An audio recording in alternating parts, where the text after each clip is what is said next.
देखिए question number 4 में आपको एक वाटर दिया हुआ है, जो वाटर का नाम बताया है कि वाटर, ये जो भी इसका नाम है, ब्राह्म सरोवर water of Kurukshetra. On analysis give the following result: carbon dioxide, bicarbonate. इनके आपको ये हार्डनेस बताई हुई है, जो भी पार्ट्स पर मिलियन में बताई गई है। तो ये कॉन्स्टिट्यूएंट आ गए, मैंने डेटा में ये चार्ट के अलावा लिख दिया, यहाँ पे चार्ट के तौर पे बनाया हुआ है, जो टेबल बना के दिया हुआ है। इसकी मैंने क्वांटिटी लिख दी कॉन्स्टिट्यूएंट की, और फिर इसके इक्विवेलेंट वेट लिख दिए कि carbon dioxide divide by 2, bicarbonate इस पे चार्ज -1 होता है। कार्बन डाइऑक्साइड का मुझे नहीं पता इन्होंने 2 से डिवाइड क्यों किया है, क्योंकि कार्बन पे यहाँ पे +4 चार्ज होगा, ऑक्सीजन पे -2 इंटू 2 -4 हो जाएगा, लेकिन यहाँ पे 2 से डिवाइड किया है। अगर यहाँ पे हम 4 से भी डिवाइड कर लेते हैं, मैं आगे बात बताऊंगा, इससे कोई फ़ायदा नहीं है, क्योंकि कार्बन डाइऑक्साइड तो कुछ कॉज ही नहीं करेगा। कार्बोनेट्स करते हैं जो कि CO3 होते हैं, बाइकार्बोनेट्स होते हैं जो HCO3 होते हैं, ये कॉज करते हैं। इसलिए मुझे नहीं पता, इसको छोड़ भी दें, मैंने ऐसे ही रट लिया है, मुझे कि इसका कोई रीज़न नहीं पता। मैंने ये क्वेश्चन मुझसे भी किया था कि क्या होता है इसका, मैंने बोला था कि n फैक्टर अगर इसमें आते हैं डिवाइड में, जो मैंने आपको इक्विवेलेंट वेट का फॉर्मूला बताया था, उसका फॉर्मूला होता है कोई भी x फैक्टर डिवाइड में आ जाता है मॉलिक्यूलर वेट के अलावा। जो एक्स फैक्टर होता है वो सॉल्ट में, ये जो सब थे सॉल्ट थे जो मैं आपको वैलेंसीज बता रहा था, magnesium chloride, magnesium sulphate, magnesium bicarbonates और ये मैग्नीशियम नाइट्रेट्स होते हैं। ये सब जो है ना सॉल्ट्स आ जाते हैं, तो उसमें तो चार्ज देख लेते हैं हम, कैटाइन या एनाइन का जो भी चार्ज होता है, ऑब्वियसली बात है वो न्यूट्रल हो रहे होते हैं अगर सॉल्ट है तो। अच्छा, अगर एसिड में हो जाते हैं तो उसकी बेसिसिटी कैलकुलेट कर ली जाती है कि वो ऑन रिएक्शन कितने एच लूज कर रहे हैं, तो उसकी बेसिसिटी हो जाएगी। और अगर बेस की बात कर लें तो वो कितने OH माइनस लूज कर रहे हैं, वो उसकी एसिडिटी हो जाएगी, तो उससे डिवाइड कर देते हैं एक्स फैक्टर से। और ये डिपेंड करता था टोटली रिएक्शन पे, जब आपको रिएक्शन दे दिया जाता था। यहाँ पे इन्होंने डिवाइड बाय 2 करा है, ऑब्वियसली बात है, कार्बन डाइऑक्साइड का 44 है तो 22 आ रहा है, इसका मतलब डिवाइड बाय 2 आ रहा है। यहाँ पे एक्स फैक्टर 2 यूज़ हो रहा है।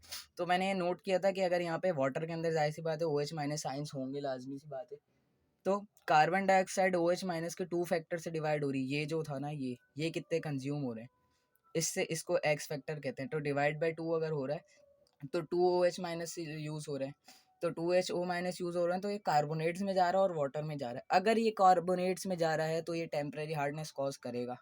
तो मैंने मुझसे यही क्वेश्चन पूछा था, आपसे भी पूछा था कि आपने रिप्लाई दिया नहीं था क्लास के ग्रुप में, कि ये कार्बोनेट हम यूज़ करेंगे या नहीं करेंगे। यहाँ पे यूज़ नहीं कर रहा था क्योंकि जाहिर सी बात है कार्बन डाइऑक्साइड तो कुछ कॉज करती नहीं है, हार्डनेस में उसका कोई रोल नहीं है। हाँ, कार्बोनेट्स और बाइकार्बोनेट्स का है, तो ये कार्बोनेट्स तो बन रहा है बाद में।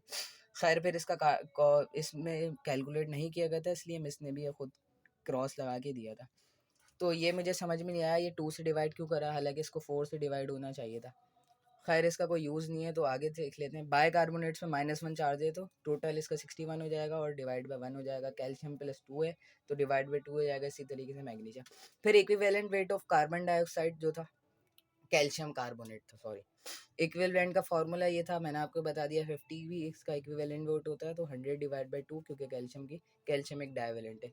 यहाँ से हमने इसकी निकाल ली थी। अच्छा, कार्बोनेट हार्डनेस इसमें पूछा था आपसे, और नॉन कार्बोनेट हार्डनेस पूछा था। Calculate carbonate hardness and non carbonate hardness. तो कार्बोनेट हार्डनेस क्या होगी, जो यहाँ पे बाइकार्बोनेट के जरिए हो रही है।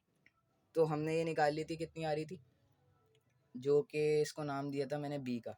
तो बी से जो कॉज हो रही थी वो 250 ppm हो रही थी पार्ट्स पर मिलियन। तो कार्बोनेट्स की हार्डनेस तो ये आ गई। और नॉन कार्बोनेट्स की क्या आएगी, क्योंकि कार्बन डाइऑक्साइड तो कुछ कॉज कर ही नहीं रहा, तो इसको हटा दें। तो ये बाइकार्बोनेट्स की माइनस कर देंगे कैल्शियम और मैग्नीशियम, क्योंकि कैल्शियम और मैग्नीशियम के साथ ही तो बाइकार्बोनेट लगा होगा, इसलिए हमने इसको माइनस किया।